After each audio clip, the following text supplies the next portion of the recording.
Assalamualaikum warahmatullahi wabarakatuh. Waalaikumsalam warahmatullahi wabarakatuh. Bagaimana anak-anak kabarnya hari ini? Baik, Bu. Alhamdulillah, semoga kita semua selalu disehatkan oleh Allah Subhanahu wa taala. Sebelum memulai pembelajaran, alangkah baiknya kita berdoa. Berdoa dipimpin oleh Nadia. Silakan. Berdoa dimulai. Berdoa selesai. Baik, sekarang Ibu akan memeriksa presensi kehadiran kalian. Yang pertama ada Nadia Modina Ikrimah. Hadir, Bu. Anissa. Hadir, Bu. Nulia Despi Nuramadina. Hadir, Bu. Rahmina Safitri. Hadir, Bu. Baik, sebelum memulai pembelajaran, Ibu akan bertanya, kira-kira apakah masih ada yang ingat materi minggu lalu? Saya, Bu. Ya, silahkan Anissa. Materi minggu lalu membahas tentang penyakit hati, munafik, marah, dan keras hati. Ya, betul sekali, tepuk tangan. Keren. Baik, Ibu akan menjelaskan tentang materi hari ini, yaitu tentang etika dalam organisasi dan profesi, yaitu bagaimana etika atau adab-adab yang baik dalam organisasi dan profesi.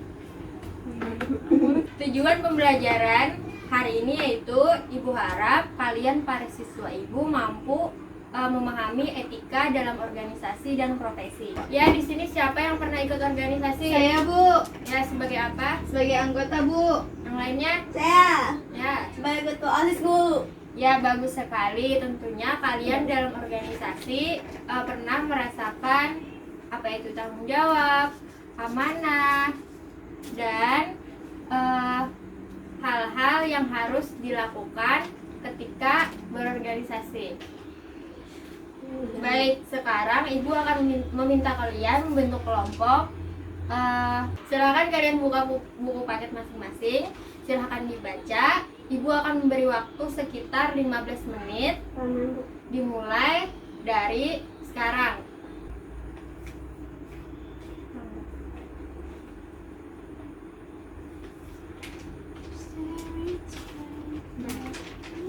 Baik anak-anak, apakah sudah selesai membacanya? Sudah, Bu.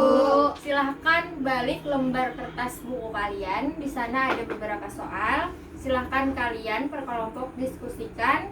Kalian bisa bertukar informasi atau pikiran serta pendapat kalian satu sama lain. Semoga berhasil. Silahkan dikerjakan mulai dari sekarang. Baik anak-anak, apakah sudah selesai berdiskusinya? Sudah, Bu. Sekarang Ibu akan meminta perwakilan dari masing-masing kelompok untuk mempresentasikan hasil diskusinya. Yang pertama, kelompok pertama yaitu tentang etika dalam organisasi. Silahkan perkenalkan diri dan presentasikan. Nama saya Nulia Despi Nuramadina, saya perwakilan dari kelompok 1. Kali ini saya mau presentasi tentang etika dalam berorganisasi. Secara bahasa, organisasi berasal dari bahasa Yunani organon yang berarti alat bantu atau instrumen. Secara istilah, organisasi adalah sistem sosial yang dikoordinasi secara sadar dengan aturan yang dibuat dan disepakati bersama untuk mencapai tujuan tertentu. Di antara etika dalam berorganisasi antara lain: 1. Memiliki niatan yang mulia. 2. Amanah. 3. Saling tolong-menolong. 4. Komunikasi dengan baik atau sopan, ramah, simpati, dan empati. Baik, terima kasih Rulia. Selanjutnya akan dilanjutkan presentasi dari kelompok 2. Perkenalkan, nama saya Nadia Modina Ikrimah. Saya dari kelompok 2 akan mempresentasikan mengenai etika dalam profesi. Profesi dimaknai dengan pekerjaan yang dilandasi pendidikan keahlian tertentu. Menurut De George, profesi ialah pekerjaan yang dilakukan sebagai kegiatan pokok untuk menghasilkan nafkah hidup dan yang mengendalikan suatu keahlian. Dalam Islam, profesi ialah segala aktivitas dinamis dan mempunyai tujuan untuk memenuhi kebutuhan tertentu, dan di dalam mencapainya, dia berupaya dengan penuh kesungguhan untuk mewujudkan prestasi yang optimal. Beberapa etika dalam profesi yaitu: yang pertama, memegang amanah dan menaati perintah. Yang kedua, memiliki etos kerja yang tinggi. Yang ketiga, memiliki prinsip dalam profesi. Sekian, terima kasih. Baik, bagus sekali anak-anak. Presentasi dari kelompok pertama dan kelompok 2. Sampai di sini, kira-kira apakah masih ada yang ditanyakan? Ibu, Ya, silakan Anissa. bagaimana cara meningkatkan atau mengembangkan etos kerja? Baik, Ibu akan mencoba menjawab pertanyaan dari Anissa. Di antara cara untuk meningkatkan etos kerja adalah bersikap profesional terhadap pekerjaan yang diambil. Yang kedua, mengatur waktu dengan baik. Bagaimana caranya atau apa yang harus diatur? Yang pertama, hilangkan hal-hal yang dapat mengganggu kalian dan manfaatkan waktu secara optimal dan membuat daftar prioritas seperti misalnya mengerjakan PR dan lain-lain. Yang ketiga, jaga keseimbangan dalam bekerja dan beristirahat, terutama olahraga yang teratur dan tetap memiliki pikiran yang jernih. Kemudian yang keempat, kembangkan kebiasaan yang baik saat bekerja. Kemudian yang terakhir, disiplin diri.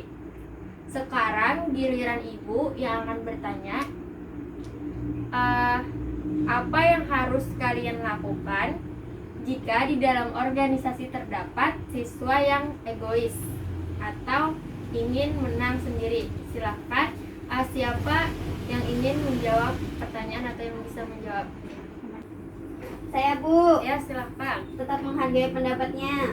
Apa ada lagi? Saya, Bu, mengingatkan teman itu supaya tidak egois. Kemudian ada yang lain? Saya, Bu, melaporkannya kepada pihak atasan. Ya, bagus sekali jawaban kalian. Sebisa mungkin kita selalu berpikir positif dan menghargai pendapatnya. Kemudian yang kedua, kita bisa mengingatkannya dengan halus, tanpa membentak, tanpa marah-marah, apalagi terkesan mencaci maki. Yang ketiga, beri dia waktu untuk menenangkan diri dan situasi atau tinggalkan dia sejenak. Kemudian bersikap tegas, dan yang terakhir mendoakannya. Dan satu lagi, jika tidak bisa ditegur dengan halus, kalian bisa meminta bantuan atasan dan berkonsultasi serta mencari jalan keluar. Baik,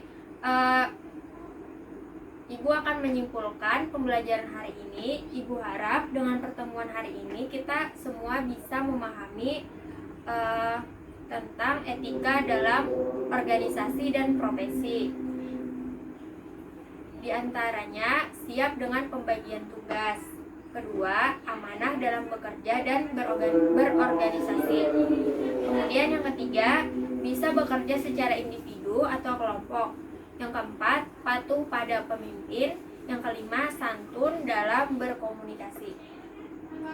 Baik anak-anak, karena waktu sudah menunjukkan pukul istirahat, kiranya sampai di sini saja pembelajaran kita hari ini. Ibu akan memberikan tugas tambahan untuk kalian untuk menghadapi pertemuan minggu depan. Cari dan baca saja informasi atau materi tentang suri teladan tokoh Islam di Indonesia. Semoga pembelajaran hari ini bermanfaat.